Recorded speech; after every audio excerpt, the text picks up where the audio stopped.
All right, so let's just start with, can you guys share the story of how Blue Ridge Heating and Air started? What inspired you guys to kick this off? So Chris and I were both senior engineering managers at GE over on Garlington Road in the Power Services Division. And around the 2017 timeframe, GE was just in really bad shape. From the parent company, our division, bad acquisition decisions, just a calamity of errors, if you will. We both had pretty sizable teams and were being asked to lay people off almost like weekly. And we've acquired this other location, and now you get to go lay them off, And so we were talking and thought, let's do something where we have more control of our own destiny and our productivity, if you will, right? Because the division, our organizations were very profitable for the company, and it was just the cuts that were being made weren't really surgical. It was kind of like what was easiest for someone that didn't really understand. So we want to be in a position where, we're rewarded directly for our efforts. HVAC is a pretty robust market in the Southeast. People will fix their air conditioner before they buy milk in the summertime, right? Yeah. We're not going to go without the AC. So we wanted something that was pretty steady from a demand standpoint. Mm-hmm. And with our engineering backgrounds, we felt like HVAC had a technical component. The service side, although consumer services is different than industrial, business to business, but we figured we could crack that nut. And our expertise at GE was in the reliability engineering space, which everyone's particularly concerned about that with their heating and air system. So we felt like we had some things going for us with our backgrounds, and we could probably pick up heating and air without too much trouble. And so we looked at a few things, but we kind of landed on, hey, let's buy one from someone that's retiring maybe, and try to convince them to stay on for a few months, teach us how at least they run the business, and then let them ride off into the sunset, and we take it over and do our own thing. And so in Greenville, it seemed like all the deals happen before any kind of broker ever really sees them. Right. I've periodically looked to just see, hey, what's for sale in the home service space? And it's usually zero, or maybe like one power washing truck and no customer base. So we took 3 of them relatively seriously, and all of them, the ones we found we live in Greer. We're an hour away from where we live. And they're all like different directions. And so we landed on the one in the Brevard. And it's not to interrupt you, but how'd you find the one in Brevard? Not through a broker? It was through a broker, It was through a broker, okay. We had someone helping us kind of evaluate companies and making sure their books were relatively clean. Yeah. And so anyway, we landed on the one in Brevard and met the owner and kind of got the story up there and bought it. And then COVID hit, and we went through a rocky season there, and here we are. Yeah. I mean, the good news is, COVID or not, if you're too hot in your house, you still need someone to come in. It was and an fix essential it. business. Yeah. Yep. Yeah. Now, you guys were working together. What brought you together to go, we trust and value each other enough to be partners in this business and not just be coworkers at GE? Because that's a whole nother level, right? That's a good question, right? We were peers at GE, right? So there's a little bit of competition there between groups, but Ben's a trustworthy guy, right? And we've always worked pretty well together, so we felt like it would be a good way to move forward. So, okay, so you purchased this company. I'm imagining it had staff, probably had some admin, maybe. What were some of the challenges coming in as new ownership, or was there a nice smooth transition there? No, I mean, it had some staff. I guess through what we learned through acquisitions is a lot of times some of that staff leaves, right? So then you get the opportunity to bring new staff on. We had some key team members up there that have stayed with us through the whole thing, right? And they helped us kind of learn the business, learn the trade, and really move it forward, right? So we've really worked on, customer reputation, right? Building building that, trying to do good quality work, trying to find good quality employees, right? Just kind of focusing on that basic kind of, blocking and tackling type of stuff, to move the business forward. One of the challenges I hear a lot from home service professionals is the staffing piece, finding talent to fill those spots, especially in the technician space. Has that been a challenge for you guys as well? And what's your solve for that? We learned pretty quickly that the industry has a shortage of technicians. The trades have a shortage, and the states in general are working on their trade schools and offering incentives to get young people to go into the trades. And I think that is turning a little bit, but we found it pretty hard. I mean, we've partnered with Blue Ridge College in Flat Rock because they have a apprentice program, and it's been a good overall experience. But even through them, where presumably the candidate or the person has an interest in this because they're taking it, it is free, so they don't have any skin in the game. There's still been higher than expected fallout from that. My opinion is they end up treating it like extended high school. Gotcha. But we've done that. We've met with Golden Strip Career Center, which is a high school. We've had a couple of apprentices through that. We've met with the Greenville Tech folks, the Spartanburg Community College, to try to exhaust all the avenues where people that have an interest in it seem to be going, because someone made a comment earlier today that a lot of people in this industry seem to have fallen into it. Like it wasn't their plan to get there. They just, for whatever reason, they find themselves doing it. And so finding someone that's intentional about wanting to be there is pretty rare. Most people, I think, don't think about it because HVAC is one of those things that's, even in your home, you don't think about it unless it's a problem. So They kind of forget there's even a career path there, Yeah. And I guess you do go in front of young people and talk about this. What do you say to them as a motivating factor to say, come and try this? I think it's a really good career for folks, right? And there's a kind of a logical progression for people, right? So you can, work your way with the installations and learn how the equipment's installed, and then move maybe more into maintenance and learn how to maintain the equipment, and then get that knowledge to go into service. And, they can do pretty well for themselves, right? Financially, right? And have, a pretty balanced job, right? That's got relatively regular hours. There may be a call here or there, but it's, it could be a pretty regular schedule with pretty good earnings and pretty rewarding, I think, for folks, because you get to go in and help them fix their heating and air system, get that thing back up and running, and, keep people comfortable or maybe fix some indoor air quality issues, those kind of things. So it can be pretty rewarding for folks, right? So, and then there's just the whole knowledge around tools and voltmeters and just those skills that can be transferred to your home, right? And be able to work on your own things, and even in the cars and those kind of things. So there's a lot of practical knowledge that can be picked up from that trade, from heating and air trade, right? So sure. I just recently was listening to something, and they were saying that 4-year college enrollments seem to be trending a little bit down.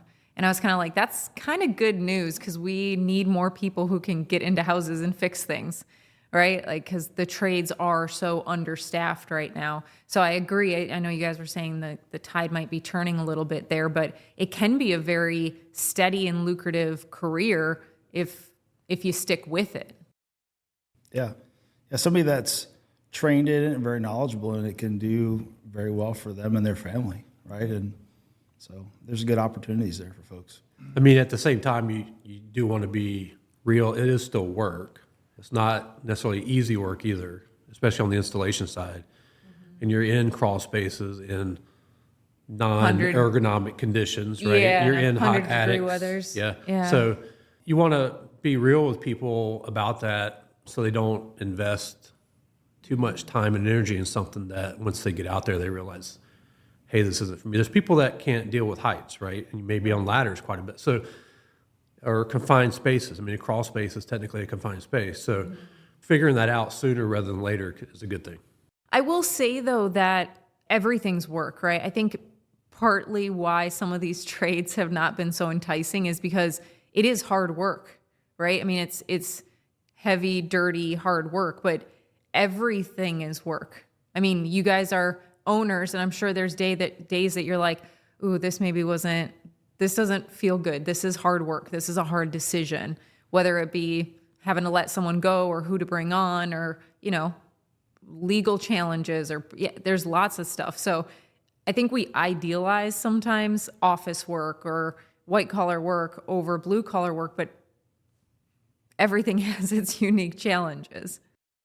Yeah, no, I definitely agree with you, right? So, I mean, over the course of my career, right, I've seen everything from paper making to engineering jobs to HVAC, right? And there's always pluses and minuses to all those jobs, right? So, in an industry like ours where like system installations or change outs can be pretty big ticket items. And so the installers or technicians see those numbers sometimes and they're like, man, the owner's killing it, right? And then, when you get to be an owner, then you learn things like personal guarantee, all this stuff. You're like, how many different insurance policies do I need? It's just, there's so many people that I'm paying on a monthly basis. It's like ridiculous, right? I mean, just the amount of time spent paying people, right? Yeah. And so that's the kind of stuff you're blind to when you're the person doing the work. And I think that's where a lot of the trades technicians, when they get out on their own, they kind of get stuck at a relatively small size and small revenue amount, because unless you let go of quite a bit of stuff, you can't get past a certain point because you can't do everything. There's just not time. Yeah, you mentioned that personal guarantee, and whenever I hear people talk about that, I think about when I worked in the fitness industry. Every once in a while, we had 6 locations, and we would have members that would say, "Oh, do you see your owner is in a Maserati? Doesn't that make you mad when this piece of equipment's broken?" And I was like, well, since he's got a personal guarantee on 6 leases of 20,000 square foot buildings, and if this fails, he fails, no, he deserves that. Like, he's carrying a lot more stress than I am, right? But they just see, and that's coming from a consumer, right? But employees think the same way. And I was always like, man, I wouldn't want to carry the stress of if this doesn't work out on my shoulders every day. So if his luxury is driving a Maserati to the gym, congratulations, like, you earned it, right?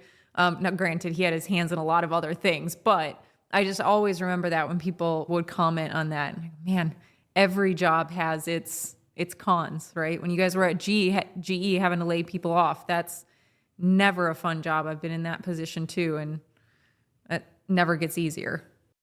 No, it's hard, especially, usually for us now, if we're terminating someone, it's because of performance issue. It's never because of there's not enough work for them or whatever. And the painful thing was you've got tons of work for our organization, and you've got it's not like you're cutting off someone that's not doing any work. You're cutting off very talented people, PhD engineers and stuff. And, it's just painful all the way around. It's painful from their side. It's painful from my side because I need that person to keep us on track. It feels like a lose-lose. Yeah. And it's just, we had enough losing. Yeah. Well, okay, so let's get into maybe a little bit more of the technical side of what you guys do here at Blue Ridge Heating and Air. So let's talk a little bit about, this is I think a hot button issue too, and I hear it talked about a lot, like indoor air quality, right? And health and how that's connected. So I know you guys, that's a big focus for you too. So I don't know where you want to start with that, but I know you have a product connected to that as well. So can you talk a little bit about that? Sure, we can talk about that. Indoor air quality is, I guess, a big topic, right? And there's lots of different avenues you can head to. But I guess one that really touched with us was mold, right? And the presence of mold. And it's really a bad problem here in the Southeast, right?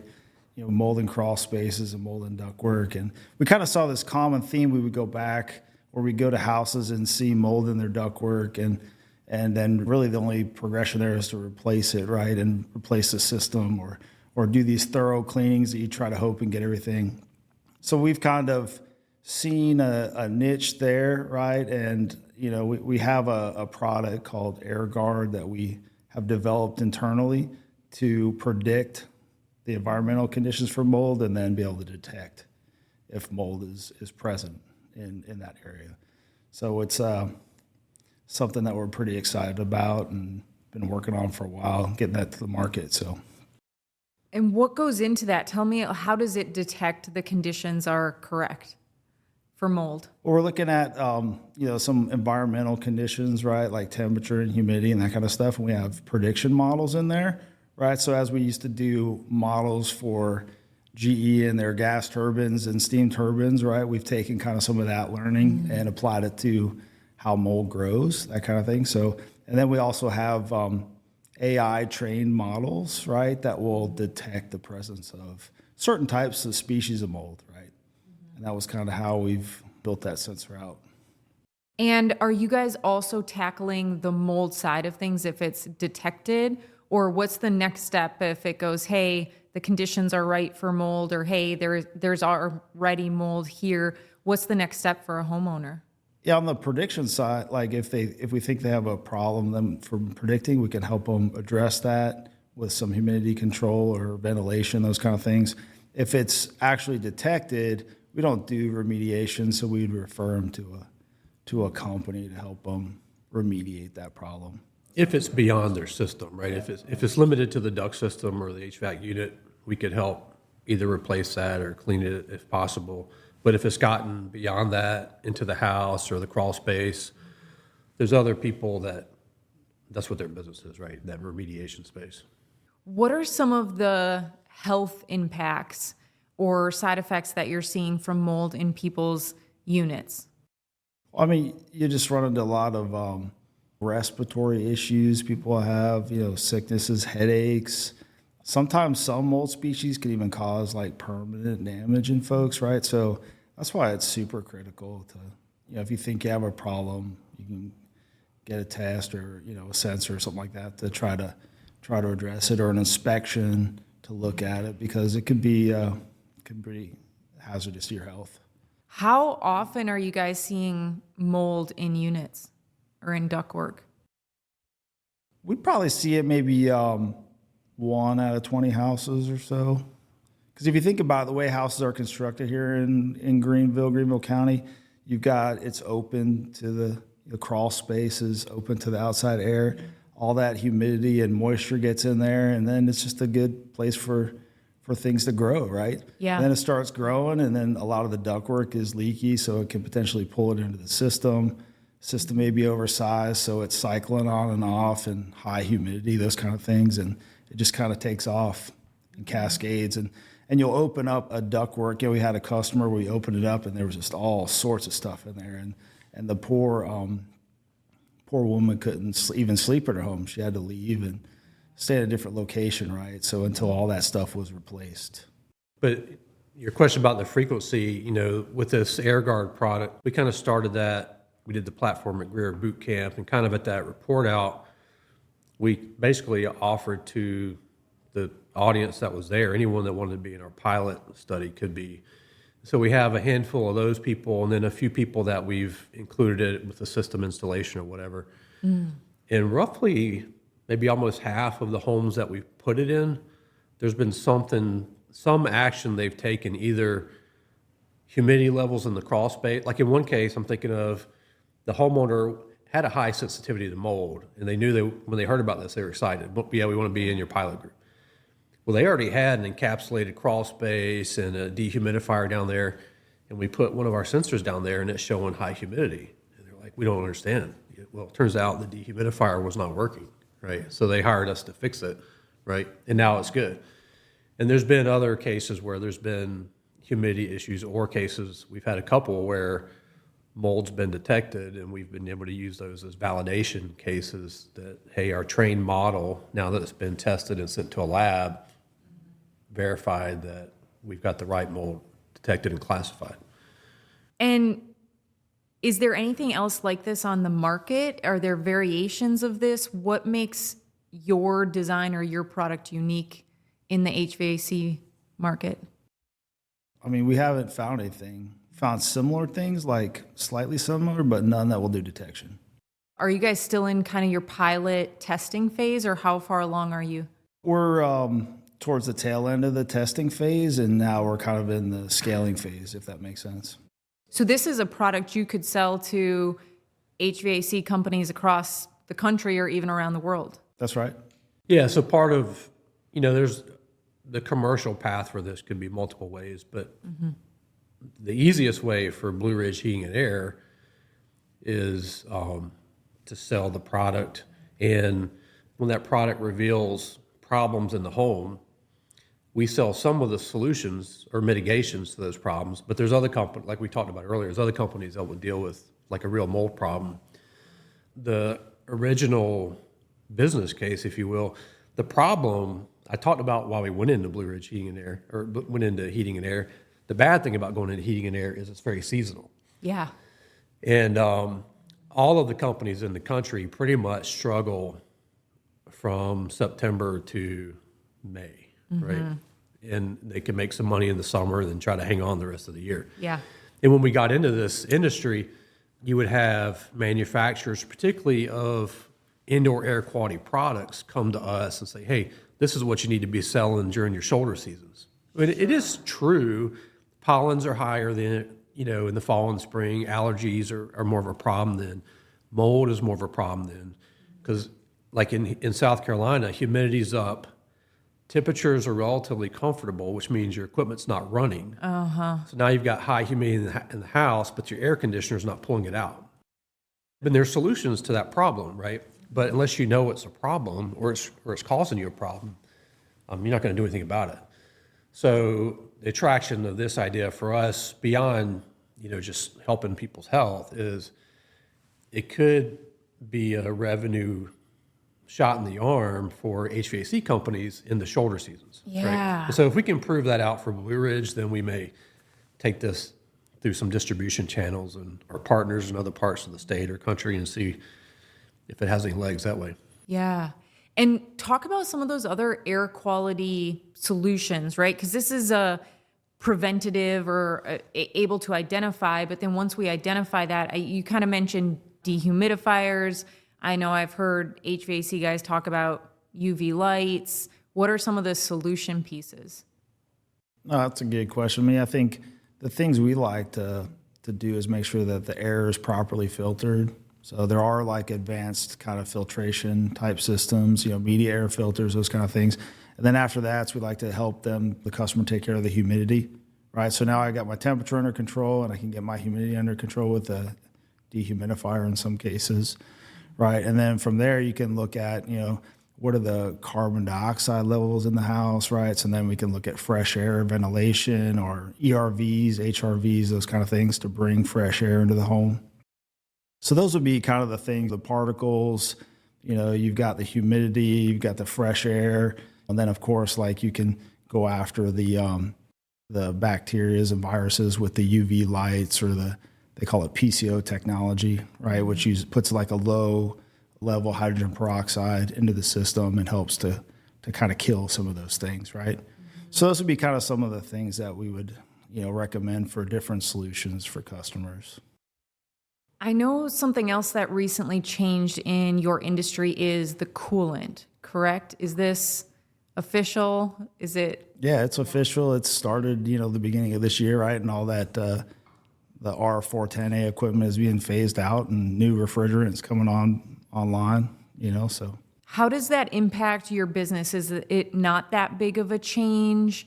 Is it something that you had to put your techs through more training? Kind of what was that process? Yeah, there's some training we've put our technicians to, A2L training to learn to handle the refrigerant.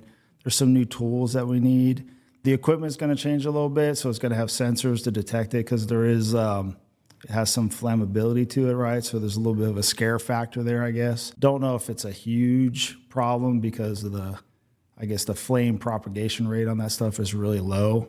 So it does have propane and that kind of thing in it, but it's relatively safe, right? But they have put some protections in place to help mitigate that. If there were a leak in your system, things shut down and the fans turn on to try to dissipate that refrigerant throughout the...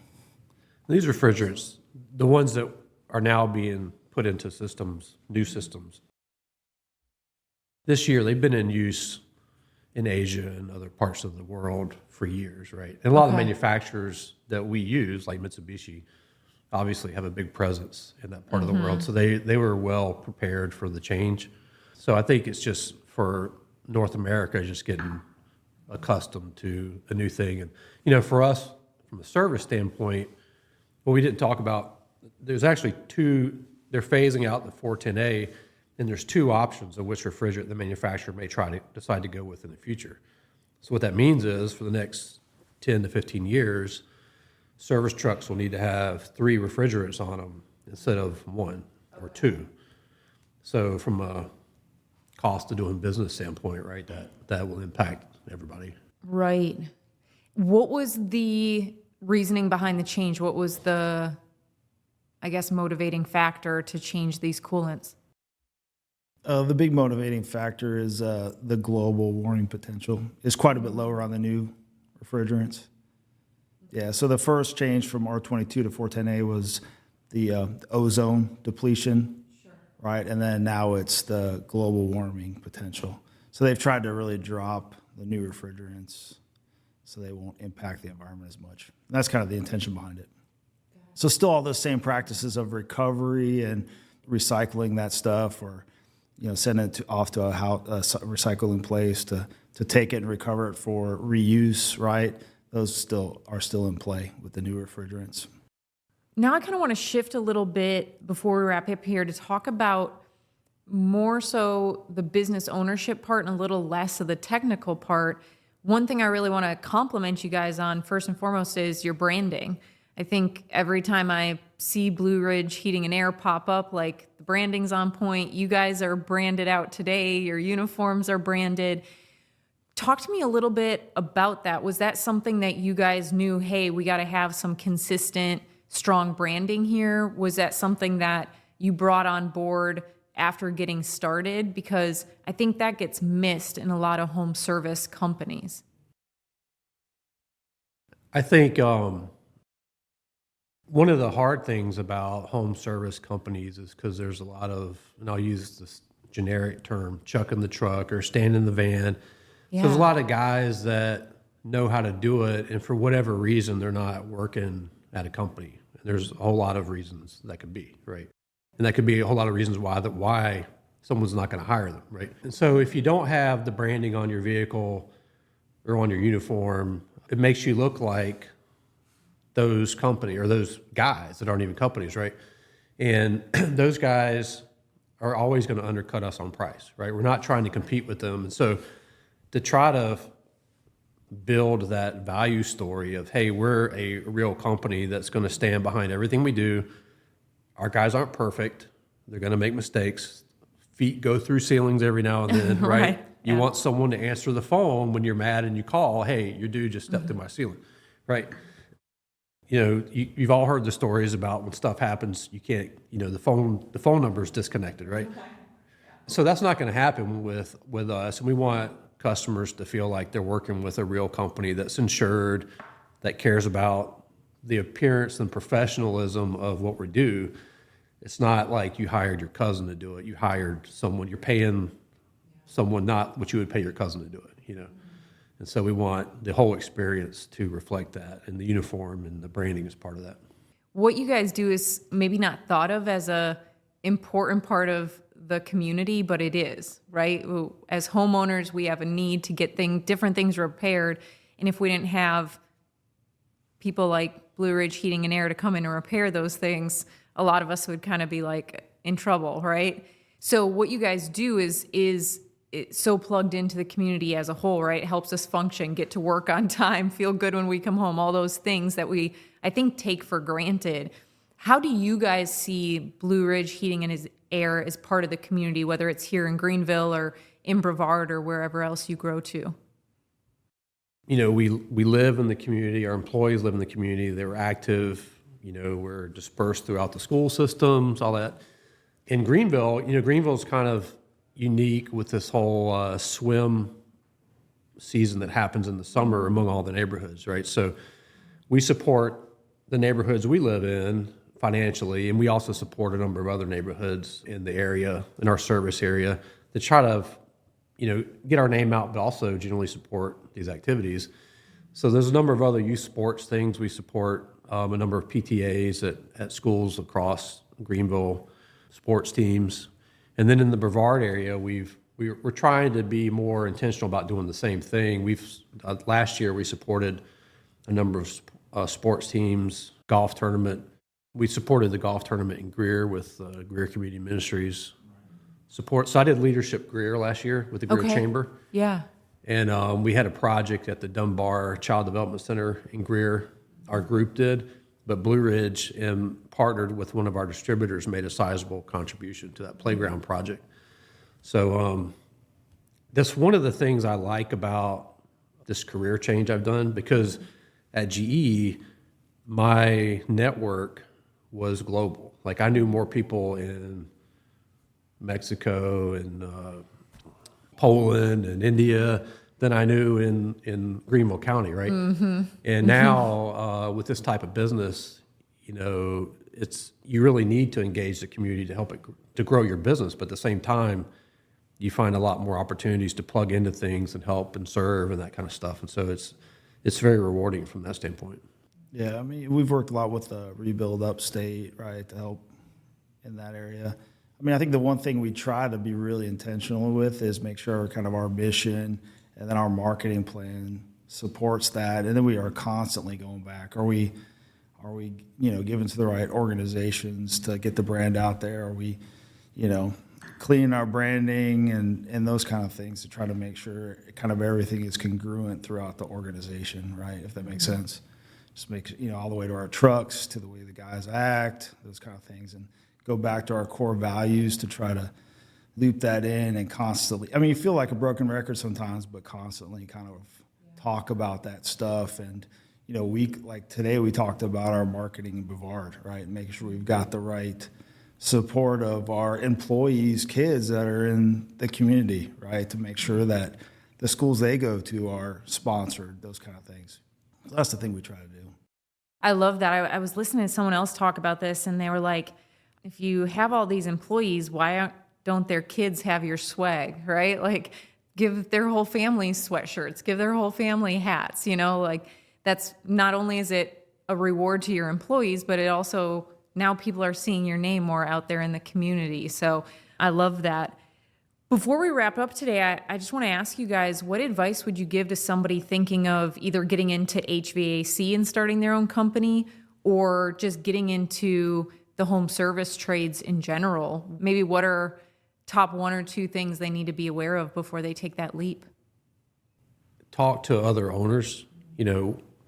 What company is it that you want to be like, or somewhere between where you are now and where you want to be? And just talk to that owner, and what are the things that you weren't ready for? What are the things no one's ready for?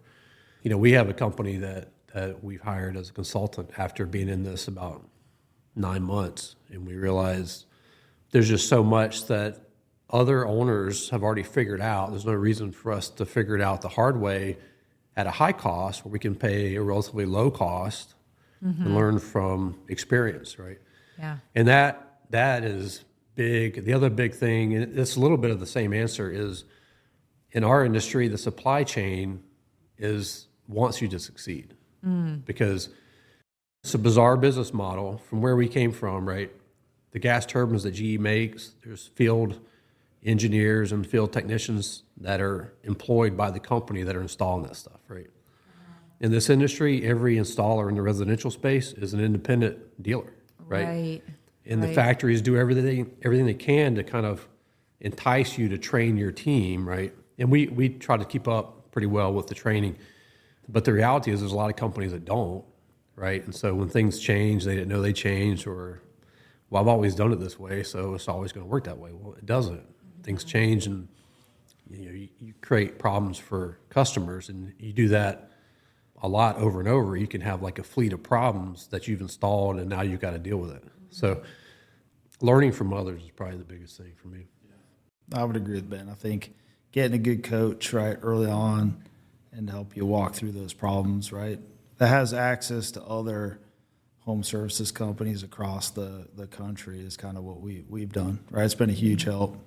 That's helped us with the technical side, the employee side, the financial side, how you interact with the customer side, like pretty much all facets. And every one of those is equally important, just about, because any one of those can sink you. And we've tried to put together a team of folks, like not only a HVAC consultant, but an HR consultant, a financial consultant, to kind of feed us different information and take an outside look at how we're doing stuff, right? Mm-hmm. So we don't overlook something, those kind of things. An insurance consultant to make sure we're mitigating our risk, those kind of things, right? So that's what we've tried to do. Well, guys, thank you so much for joining me today in conversation. And this is a unique episode because we haven't really had anybody from the home service industry space. And I have been wanting that because I think, like I said, the trades kind of get overlooked and they don't really get put front and center that often until, to your point, it's not working and now it's 100 degrees in your house. So I think it's time we talk a little bit more about the trades and get you guys some more recognition. So thanks for being on the show, and I'll be sure to link to your website. So if anyone locally is interested in AirGuard or anyone wants to reach out to you guys about that, they have the opportunity to do that. So thank you for joining me. Yeah, appreciate it, Tom. Yeah, thanks for having us. Anytime.